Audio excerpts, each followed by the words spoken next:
नमस्कार दोस्तों, आप सभी का स्वागत है। यहाँ हम सब देखने वाले हमारे फ्रेंड्स इतिहास। ठीक है, जब हम बात करते हैं हमारे फ्रेंड्स इतिहास की, तो इतिहास सबसे पहले यह जानेंगे कि इतिहास हमारे लिए पढ़ना क्यों ज़रूरी है। ठीक है, इतिहास हमारे लिए क्यों ज़रूरी है। तो हमारे फ्रेंड्स इतिहास हमारे लिए ज़रूरी इस प्रकार से है कि जब हम किसी चीज़ को देखते हैं हम समाज में, तो कहीं न कहीं हमारे दिमाग में एक प्रश्न उठता है कि इसका विकास किस क्रम में हुआ है। दोस्तों, एक ऐसा समय था जब मानव को किसी चीज़ का ज्ञान नहीं था। ठीक है, मानव को किसी चीज़ का ज्ञान नहीं था, मतलब सिर्फ उसको खाना पीना रहना, बस इतना ही काम था। उसे ये भी नहीं मालूम था कि हम कपड़ा किस प्रकार से पहन सकते हैं, किस प्रकार से सो सकते हैं, कहाँ रह सकते थे। आज की तरह पहले घर नहीं हुआ करता था, और उस समय को हम सब आदि मानव के नाम से जानते हैं। माय डियर फ्रेंड्स, जैसे जैसे इस पृथ्वी का विकास हुआ, आदमी का विकास हुआ, धीरे धीरे मनुष्य ने अपना ज्ञान को क्या किया, बढ़ाया, उसे आगे ले जाने की कोशिश की गई। ठीक है, कि हम किस प्रकार से एक अच्छा से अच्छा जीवन व्यतीत कर सकें। माय डियर फ्रेंड्स, हमारे पूर्वज लोग, आदि मानव लोग, मतलब उनका जो जीवन शैली था बहुत ही विचित्र था। मतलब हम उस वर्णन अपने दिमाग में सिर्फ कल्पना ही कर सकते वो किस प्रकार से वह उस समय जीते होंगे।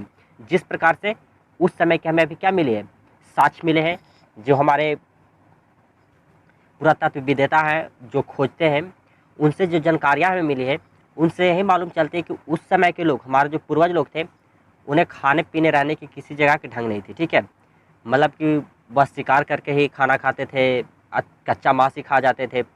उनके पास मतलब कोई सुविधा आज की तरह नहीं था। हमारे फ्रेंड्स, जहाँ हम पहुँचे हुए हैं, उस जिस विकास के क्षेत्र में हम पहुँचे हुए हैं, यह विकास एकाएक नहीं हुआ दोस्तों।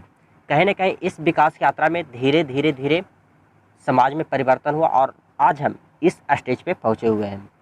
तो हमारे फ्रेंड्स, इन सब बातों की जो जानकारी होती है, कहीं न कहीं हमें इतिहास से मिलती है।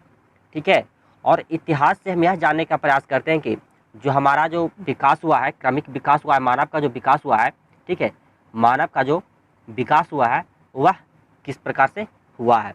ठीक है, तो इस प्रकार दोस्तों इतिहास को इतिहासकारों ने 3 भागों में क्या किया है, बाँटा है। ठीक है, इतिहास को इतिहासकारों ने क्या किया है, 3 प्रकार से बाँटा है। यहाँ पे मिस्टेक हो गया थोड़ा दोस्तों लिखने में। भारतीय इतिहास को 3 भागों में बांटा गया है। पहला जो इतिहास होता है हमारे फ्रेंड्स, प्राचीन भारत है, आप यहाँ पे देख रहे हैं लिखा हुआ है। दूसरा आपका है मध्यकालीन भारत, और तीसरा है आधुनिक भारत। जब हम बात करते हैं हमारे फ्रेंड्स प्राचीन भारत की, तो प्राचीन भारत की यदि हम बात करें हमारे फ्रेंड्स, तो प्राचीन भारत में हमें जो देखने को मिलती है, उसमें धर्म ग्रंथ देखने को मिलती है, ऐतिहासिक ग्रंथ देखने को मिलती है, विदेशियों द्वारा जो विवरण दिया गया उसके बारे में देखने को मिलती है, पुरातत्व संबंधी जो साक्ष्य मिलते हैं उसके बारे में हम यहाँ पे देखेंगे। ठीक है, तो यहाँ हमें क्या मिलती है, प्राचीन भारत के इतिहास से देखने को मिलती है। मध्यकालीन भारत में यदि हम बात करें हमारे फ्रेंड्स, तो मध्यकालीन भारत में मुगल का साम्राज्य हो गया, बाबर हो गया, आपका हुमायूं हो गया, अकबर हो गए, इन सब के साम्राज्य हमें देखने को मिलता है। लेकिन हमारे फ्रेंड्स जब हम आधुनिक भारत की बात करते हैं, आधुनिक भारत दोस्तों जो हमें है स्वतंत्रता संग्राम, मतलब कि जो हम भारत की आज़ादी की यदि हम बात करें दोस्तों, तो उसकी जानकारी कहीं ना कहीं हमें इसमें देखने को मिलती है। तो इतिहास हमारे लिए जानना किस प्रकार से महत्वपूर्ण है दोस्तों, यह भी आप सभी को अच्छी तरह से मालूम हो गया होगा। और हम भारतीय इतिहास को कितने भागों में बांटते हैं वह भी आपको पता हो गया। तो यहाँ पे जो हम चर्चा करेंगे हमारे फ्रेंड्स, वह चर्चा होगी प्राचीन भारत का इतिहास हम सब करने वाले हैं। ठीक है, तो प्राचीन भारत का इतिहास यदि हम बात करें हमारे फ्रेंड्स, तो प्राचीन भारत का जो इतिहास है दोस्तों, आपको जानकारी के यदि हम बात करें तो वह कई प्रकार से मिल सकता है। जैसे धार्मिक ग्रंथ हो गया आपका हमारे फ्रेंड्स, जिसमें हम सब वेद की बात कर सकते हैं, उपनिषद की बात कर सकते हैं, या फिर उपनिषद या फिर जो भी है उससे हम बात करेंगे। ऐतिहासिक ग्रंथ से भी हमें जानकारी मिलती है दोस्तों, जैसे राजतंत्रंगिनी का जो ऐतिहासिक ग्रंथ उसके बारे में, ऋग्वेद में जो किताबें लिखी गई थी उसके बारे में।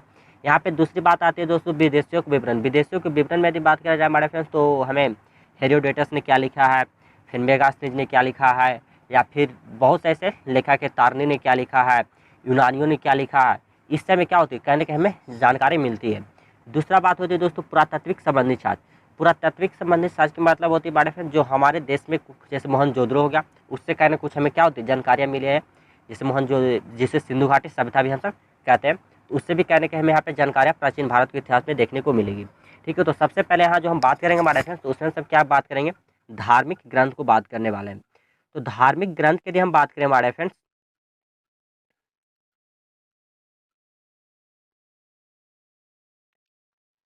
यदि हम बात करें हमारे फ्रेंड धार्मिक ग्रंथ की बात करें हमारे फ्रेंड्स, तो धार्मिक ग्रंथ हम सबसे पहले भारत का जो सब सर्वप्राचीन धर्म ग्रंथ है वह आपका वेद है। ठीक है, और वेद के जो संकलन करता है दोस्तों वह है महर्षि वेद व्यास। मतलब दोस्तों कि वेद वेद के लिखने वाले हैं महर्षि वेद व्यास के द्वारा क्या क्या वेद को लिखा गया है। हमारे फ्रेंड्स महर्षि वेद व्यास ने यहाँ पे वेद को 4 प्रकार से बाँटा गया है। मतलब हमारे इतिहासकारों ने क्या किया है, वेद को 4 प्रकार से बाँटे हैं। जिसमें जो पहला वेद आपको पढ़ने को मिलेगा वह आपका ऋग्वेद होगा, दूसरा आपका यजुर्वेद होगा, तीसरा जो आपका वेद होगा वह आपका सामवेद होगा, और चौथा जो वेद होगा वो आपका अथर्ववेद होगा। ठीक है, तो हमारे फ्रेंड्स सभी की जानकारियाँ कहने के हम बारी-बारी से देखेंगे, और हमें किस चीज़ से कहाँ से और किस प्रकार से प्रश्न पूछे जाते हैं उसके बारे में हम जानकारी यहाँ पे देखेंगे, और हमारे एग्जाम के दृष्टिकोण से कितना इंपॉर्टेंट है उस पे भी हम चर्चा यहाँ पे करेंगे। ठीक है, तो हमारे फ्रेंड्स यहाँ पे हम आप सबको बताते चले कि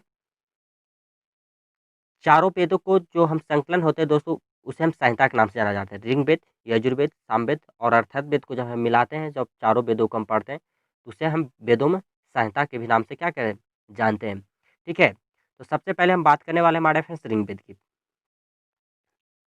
हम क्या बात करने वाले हैं, ऋग्वेद की। तो ऋचाओं के क्रमबद्ध ज्ञान के संग्रह को ऋग्वेद कहा जाता है।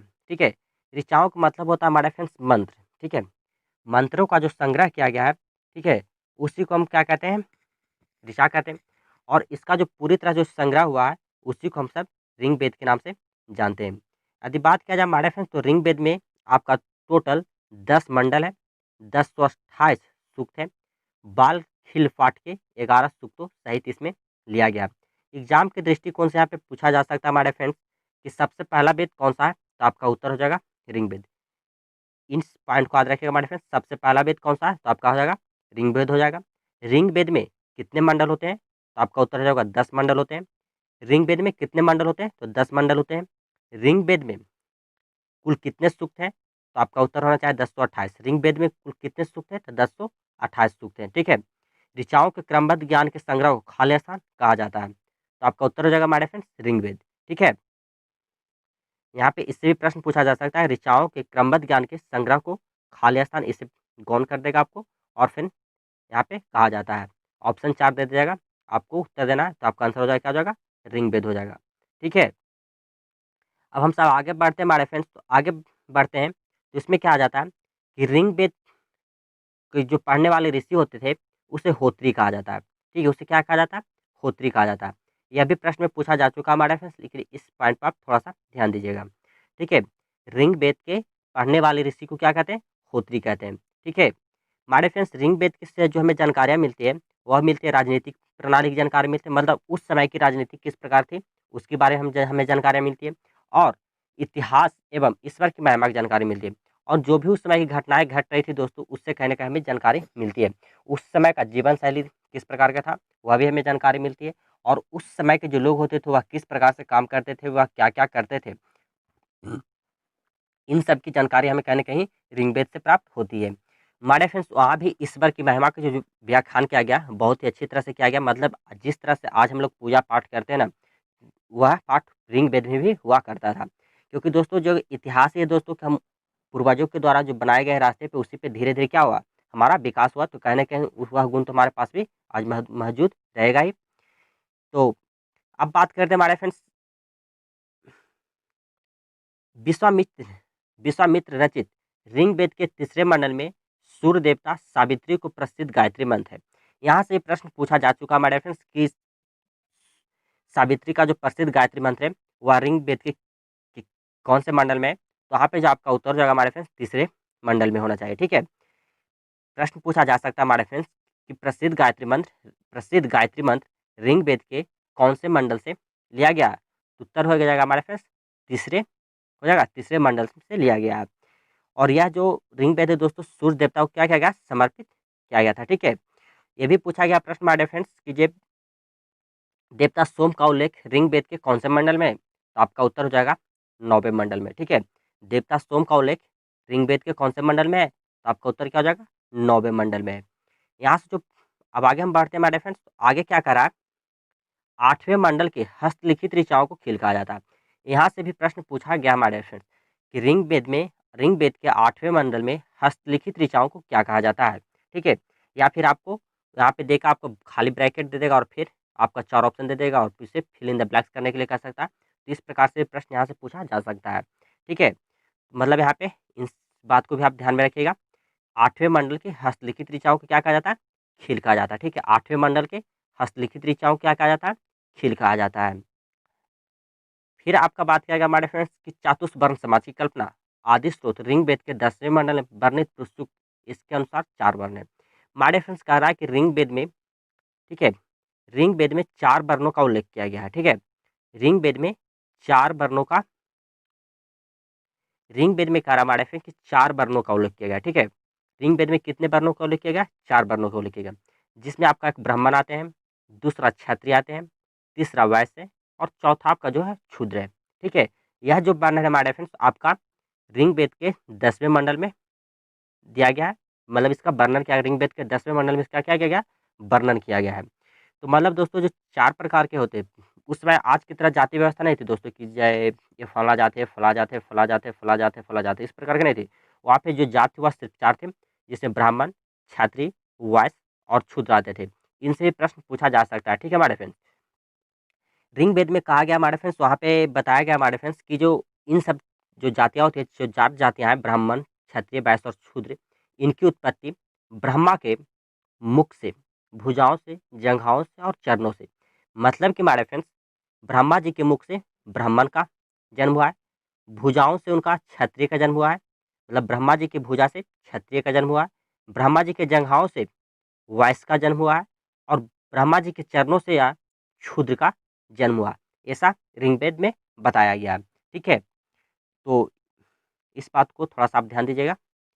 फिर यहाँ पे एक प्रश्न दिया गया है, मतलब आता है दोस्तों कि अधन्य शब्द का जो संबंध हुआ गाय से है, मतलब कि दोस्तों ऋग्वेद में गाय की हत्या कर नहीं करना क्या था, पाप था। ठीक है, गाय की हत्या करना वहाँ पे क्या समझा जाता था, और पाप समझा जाता था। और जो भी व्यक्ति गाय की हत्या कर देती थी उसे क्या कर दिया जाता, उसे देश से निष्कासित कर दिया जाता था, मतलब कि उसे उस देश में रहने की कोई जगह नहीं है। ठीक है, तो इसका मतलब वर्णन किया गया है। फिर यहाँ पे एक पूछा जाएगा दोस्तों कि आपसे प्रश्न पूछा जाएगा कि ऋग्वेद में इंद्र के बारे में कितना बार, मतलब इंद्र शब्द का प्रयोग किया गया है, तो आपका है 200 बार। ठीक है, इंद्र के लिए 250, अग्नि के लिए 200 ऋचाओं की क्या की गई, रचना की गई। मतलब कि दोस्तों यहाँ पे आप देख रहे हैं कि अग्नि के लिए 200 किया गया और इंद्र के लिए 250 किया गया। प्रश्न में पूछा जा सकता है, ठीक है, कि इंद्र के लिए कितनी ऋचाओं की रचना की गई है, तो आपका उत्तर हो जाएगा 250। अग्नि के लिए कितनी ऋचाओं की रचना की गई है, उत्तर हो जाएगा 200। ठीक है, बात करते हैं हमारे फ्रेंड्स प्राचीन इतिहास के संसाधन के रूप में वैदिक वैदिक साहित्य में ऋग्वेद के बाद आपका जो शतपथ ब्राह्मण का यहाँ पे भी स्थान क्या किया गया है, दिया गया है। ठीक है, और बात करें हमारे फ्रेंड्स,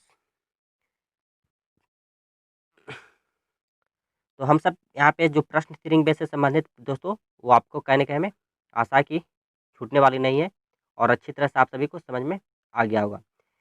और यहाँ पे बात करें हमारे फ्रेंड्स, तो ऋग्वेद का जो उपवेद है वह है आयुर्वेद। ठीक है, ऋग्वेद का उपवेद आपका है आयुर्वेद। ठीक है, ऋग्वेद का उपवेद है आयुर्वेद है। अब हम बात करेंगे हमारे फ्रेंड्स यजुर्वेद की। ठीक है, अब हम बात सब करने वाले हैं यजुर्वेद की। यहाँ पे कहा जा रहा है हमारे फ्रेंड्स, यजुर स्वस्थ और पाठ के लिए मंत्रों तथा बलि के समय अनुपालन के नियमों को संकलन यजुर्वेद कहलाता है। ठीक है, मतलब दोस्तों कि यजुर्वेद में मंत्र का भी प्रयोग किया गया था और उसमें जो बलि दिया जाता है ना, जिस प्रकार से आज भी बहुत से ऐसे जगह होते हैं दोस्तों मंदिर में या फिर कहीं भी कि बलि दिया जाता है, तो उस समय दोस्तों ये मतलब यजुर्वेद में यह सबसे पहले हमें देखने को क्या हुआ था, मिला था। इसके जो पाठ्यकर्ता होते हैं हमारे फ्रेंड्स, उसे हम अर्धवर्यु कहते हैं। ठीक है, मतलब यजुर्वेद के जो पाठ्यकर्ता होते हैं उसे हम क्या कहते हैं, अर्धवर्यु कहते हैं। ठीक है, यहाँ पे बताया गया हमारे फ्रेंड्स यज्ञों के नियमों एवं विधि विधानों का संकलन इसमें मिलता है। मतलब दोस्तों कि जो यजुर्वेद में सबसे पहले मतलब जो अग हुआ था वह किस प्रकार से हुआ था और किस किस कारण से होता और किस प्रकार से होते थे और उसका क्या क्या नियम होते थे, उसका भी संकलन इसमें क्या हुआ किया गया है। ठीक है, मतलब यहाँ पे बताया जा रहा है दोस्तों यजुर्वेद एक ऐसा वेद है जो गद्य और पद दोनों में लिखा गया। ठीक है, मतलब दोस्तों ये भी प्रश्न पूछा जा जाता है कि कौन सा ऐसा वेद है, कौन सा ऐसा वेद है जो गद्य और पद दोनों में लिखा गया है। तो आपका उत्तर हो जाना चाहिए हमारे फ्रेंड्स यजुर्वेद। ठीक है, ऐसा कौन सा वेद है जो गद्य और पद दोनों में लिखा गया है, तो आपका उत्तर हो जाएगा यजुर्वेद। ठीक है हमारे फ्रेंड्स, अब हम बात करते हैं हमारे फ्रेंड्स सामवेद की। तो सामवेद के जो पाठकर्ता होते हैं दोस्तों उसे उद्धरात्रि कहा जाता है। ठीक है, और इसे भारतीय संगीत का जनक कहा गया है। ठीक है, यहाँ से प्रश्न पूछा जा सकता है दोस्तों किस वेद को भारतीय संगीत का जनक कहा जाता है, तो आपका उत्तर हो जाएगा सामवेद को भारतीय संगीत का जनक कहा जाता है। सामवेद के पाठकर्ता को क्या कहा जाता है, तो उद्धरात्रि कहा जाता है। ठीक है, और सामवेद का जो उपवेद होता है वह गंधर्व वेद होता है। ठीक है, गंधर्व वेद होता है। अब हम सब बात करने वाले हैं हमारे फ्रेंड्स यहाँ पे इसमें जो मंत्रों की जो उच्चारण किया गया हमारे फ्रेंड्स वह 1810 है। ठीक है, 1810 है जो ऋग वेद से लिया गया है हमारे फ्रेंड्स। अब यहाँ पे हम सब बात करने वाले हैं अर्थर्ववेद की। अर्थर्ववेद का जो रचना हुई थी दोस्तों वह राजस्थान ऋषि के द्वारा किया गया। ठीक है, और इस वेद में कुल 731 मंत्र को लिया गया और लगभग 600 पद यहाँ पे लिया गया है। ठीक है, और सर्वप्रथम दोस्तों अर्थर्ववेद में ही कन्याओं के जन्म पर क्या किया गया, निंदा किया गया, मतलब उसमें बुराई किया गया कि मतलब। ठीक है, और यहाँ पे जो सभा और समिति प्रजापति की 2 पुत्रियों कहा गया है। ठीक है, और इसके पाठकर्ता को दोस्तों जो मतलब पाठकर्ता मतलब समझ रहे दोस्तों कि इसे जो पढ़ा जा करते थे उसे हम ब्रह्मा के नाम से कहा गया पे। ठीक है, और अर्थर्ववेद में ही सबसे सर्वप्रथम मंत्र, रोगनाशक, जादू टोना, विवाह गीत आदि से संबंधित मिलते हैं। यहाँ से भी प्रश्न पूछा गया हमारे फ्रेंड्स कि तंत्र मंत्र, जादू टोना और विवाह गीत का संबंध किस वेद से, तो आपका उत्तर हो जाना चाहिए अर्थर्ववेद से है। ठीक है, और यहाँ पे हमारे फ्रेंड्स आपको बताते चले कि उपनिषदों की टोटल संख्या 108 है दोस्तों, जिनमें 13 मूलभूत उपनिषदों की श्रेणी में रखा गया है आपको। ठीक है, और सत्यमेव जयते शब्द लिया गया दोस्तों मुंडकोपनिषद से लिया गया। ठीक है, सत्यमेव जयते मुंडकोपनिषद से लिया गया। यहाँ से प्रश्न पूछा जाता है कि मुंडकोपनिषद से किसे लिया गया, तो सत्यमेव जयते को लिया गया, या फिर पूछा जा सकता है कि सत्यमेव जयते किस उपनिषद से लिया गया, तो आपका उत्तर हो जाएगा मुंडकोपनिषद से लिया गया। ठीक है, और इस उपनिषद से हमारे फ्रेंड्स गीता का निष्काम कर्म का पहला विवरण यहाँ से देखने को मिलता है। ठीक है, और नचिकेता और यम का जो संवाद है दोस्तों वह आपका कठोपनिषद से मिलता है। ठीक है, नचिकेता और यम का जो संवाद है हमारे फ्रेंड्स वह किस में मिलता है, कठोपनिषद में मिलता है।